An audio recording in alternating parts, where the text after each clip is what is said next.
pouvez répéter la question? Kind of Spanish Inquisition.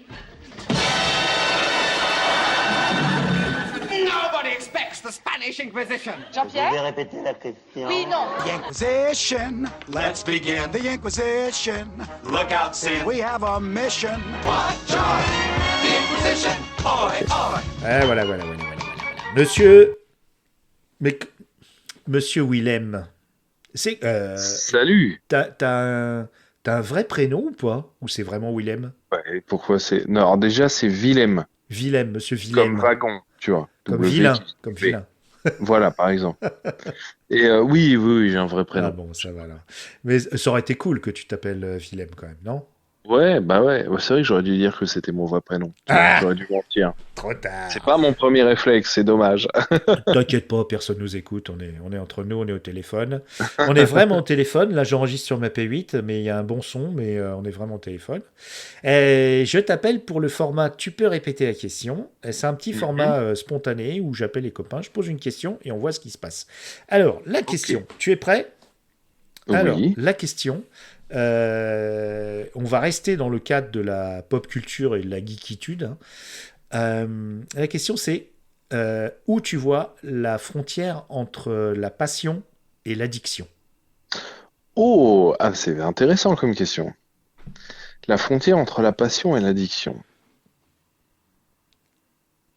Je pense que la passion est une recherche de qualité, l'addiction une recherche de quantité. Tu vois? Ouais. En termes de pop culture, j'entends, hein. Oui, on reste sur la pop culture. Ouais. C'est-à-dire que moi, ayant quand même un pied discret mais présent dans le fandom de Star Wars, il y a une vraie différence qui se marque à ce niveau-là. C'est-à-dire que tu vas avoir d'un côté tout le monde est fan hein, dans le fandom, c'est le principe, hein, tout le monde est complètement fan, mais t'en as certains qui vont absorber, ingérer tout ce qui va avoir trait à la franchise sans se poser de questions. Et tout sera génial, ce sera la meilleure série depuis la série juste avant. Et d'autres qui vont être un peu plus animés par la qualité et qui vont se dire que eux, ce qu'ils recherchent et ce qui les anime, c'est dans Star Wars le beau, l'unique, l'original, ce qui va repousser des frontières, que ce soit des frontières de lore, que ce soit des frontières techniques, etc., etc. Et je pense que ces gens-là sont passionnés. Et je pense que ceux qui, eux, vont regarder les aventures des petits Jedi, qui est l'équivalent de Pas de patrouille dans Star Wars, eux sont plutôt dans l'addiction. C'est-à-dire qu'ils ont absolument besoin d'être nourris. Mhm. Alors que les passionnés, eux, vont penser leur contenu Star Wars. Ils vont le réfléchir, ils vont l'ingérer, ils vont le décortiquer. Ouais.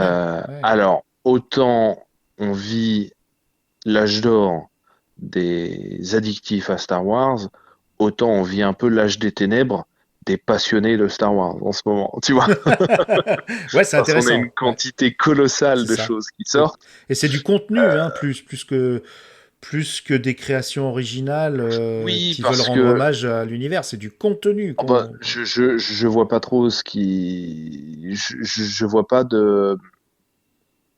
à part le Mandalorien, je vois pas de Andorre. contenu. Oui, bah attends, laisse-moi pardon. finir ma phrase avant de pas Pardon. être d'accord. Vas-y. Non, à part le Mandalorien, je ne vois pas aujourd'hui d'œuvre qui souhaite rendre hommage à l'univers de George Lucas. Ah oui, Georges Lucas. C'est-à-dire que Andor est une excellente série, elle cherche tout, sauf à rendre hommage à l'œuvre de Lucas, parce qu'elle en sort complètement. C'est vrai. Elle est, enfin, si même tu supprimes les droïdes et les vaisseaux spatiaux, et t'es plus dans une série complètement contemporaine, quoi, tu vois. On est Il y a- vraiment sur une SF très terre à terre. Dystopique. Ce qui est- Voilà, ce qui est pas du tout Star Wars. Non, mais À la base. ça fait référence quand même à THX 1138, qui est une œuvre Mais c'est pas du Star Wars, on est d'accord. Ah oui, ça rend complètement hommage à THX 138, et ça veut pas dire que ça n'a pas sa place dans l'univers de Star Wars. Si tu veux, c'est pas une critique, c'est pas un jugement de ma part. Mais C'est juste, intéressant. voilà, éclaircir un peu le positionnement d'Andorre. Andorre, c'est un petit peu la contre-attaque de Disney par rapport aux séries de SF d'Apple+, Mhm. Oui, tout à fait. telles que, et là je dis telles que, j'ai plus d'exemples qui me viennent, mais Sévrance, un peu. voilà, comme Sévrance ou comme cette série For All Mankind, etc., etc. La série pour adultes, c'est-à-dire et Disney part du principe que, ok, alors la science-fiction pour adultes, c'est de la science-fiction où il n'y a pas d'extraterrestres, où il n'y a rien qui déconne, on est sur des décors blancs avec des mecs qui parlent. C'est pas le cas, c'est pas ça. Mais c'est le positionnement, la commande de Disney avec Endor, c'était ça. Ça a été fait avec brio parce que on a des auteurs derrière qui tiennent divinement bien la route et des acteurs derrière qui s'approprient complètement le truc et ça en fait une série remarquable. Mais c'est tout sauf une proposition dans la continuité de l'œuvre de George Lucas, parce que c'est tout ce que George Lucas Mhm. ne voulait pas faire de la science-fiction. Lui voulait en faire quelque chose d'optimiste, de positif, de pulp, etc. Il n'y a rien de tout ça dans Andorre. C'est vraiment une super réponse parce que moi j'étais parti dans ma tête sur quelque chose dans le style une addiction, c'est quand ça perturbe ton univers affectif et une passion, c'est quand ça l'enrichit. Mais c'est effectivement, bah merci pour cette réponse, hein, c'est très clair.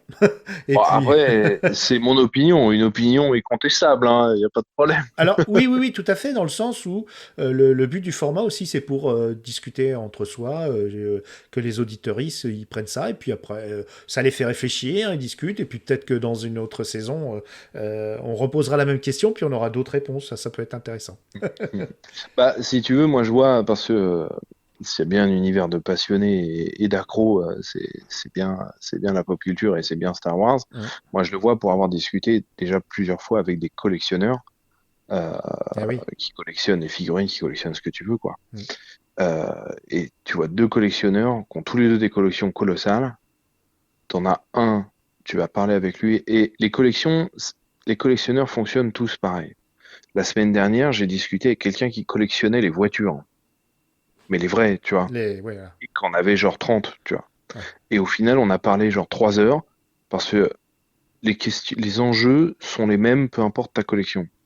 C'est-à-dire, pourquoi cet objet-là, qu'est-ce qui en fait quelque chose d'unique, etc., etc. Et tu te rends compte que tu parles d'une figurine de Star Wars, tu parles d'une Ferrari, tu parles d'un tableau de maître, Mhm.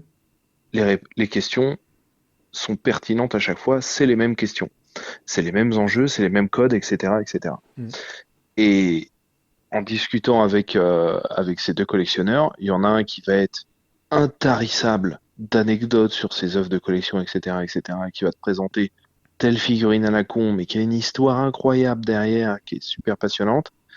Et l'autre collectionneur, tu vas lui poser la question, tu vas dire, ah bah ça, j'ai acheté ça à Carrefour, machin et tout. Pourquoi? Parce que ça sortait, et comme ça sortait, il fallait absolument que je l'ai, quoi. Ah oui, on Tu voit la vois? différence, ouais, effectivement. Il y a une différence radicale entre Ouais. les deux.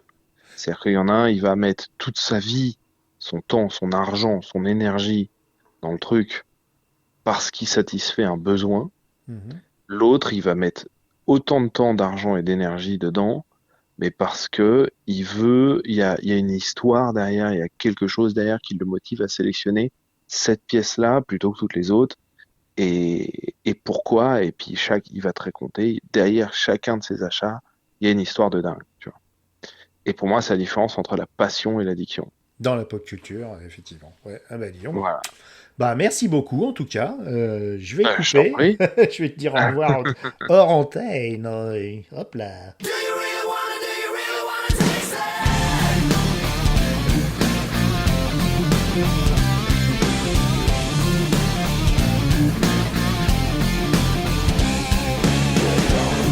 Make a move extreme. Shortcut to your dreams. A float straight to the stars on that flying thing. Getting snowblind games. Pikachu, Chickapoo in the world beyond. Got a beat, got a heat on the phone. It's tear your world apart. Once the magic starts. Do you really wanna taste it? What's going on must come down.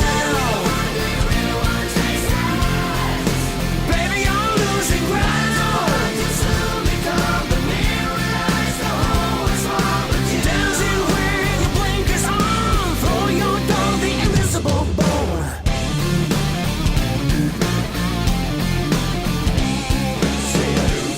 and put your jet in gear. Anything to get you out of here. Gotta go hit that ride to the setting sun. I gotta leave this mess behind. Gotta cruise on the blues, got a life to find. What you need is there to read on a dotted line. Welcome to the show. Il y a une histoire de dingue. What's going on, must come down. Baby, you're losing ground.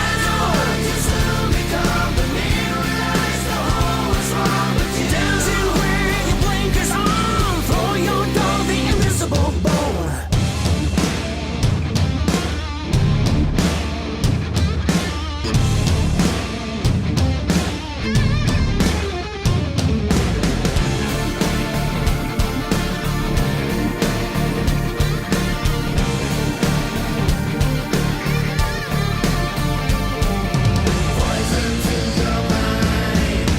Non, alors déjà, c'est Willem comme wagon.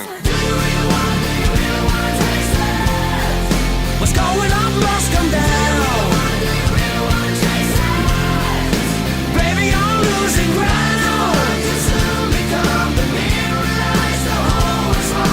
Dancing with your blinkers on. Throw your dog the invisible bone. What's going on, must come down. Baby, you're losing ground. Dancing with your blinkers on. Throw your dog the invisible bone.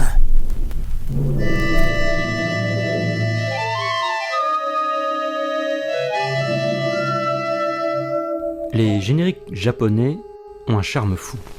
ガラクシポップ一緒に聴きましょう。